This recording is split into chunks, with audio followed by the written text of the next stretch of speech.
Og nu vil vi besøge Malu Stella og se, hvordan det går hjemme med hende. Hej, jeg skal faktisk lige til at vaske Tino, så det tror jeg faktisk, jeg vil gå i gang med nu.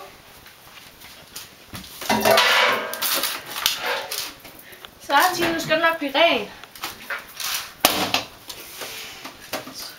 Ja, jeg er faktisk sådan lidt træt, og jeg har det ikke så godt, så jeg tror lige, jeg ringer til min mor og beder hende om at smide ham i tørretumbleren, når hun kommer hjem.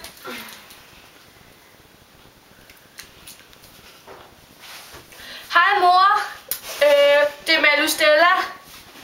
Når det er, du kommer hjem, så kunne du vel godt smide Tino i tørretumbleren, for jeg har lige smidt ham til vask.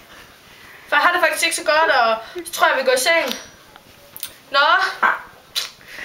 Ja, nå, okay, så gør jeg det bare selv, ikke også? Rolig nu.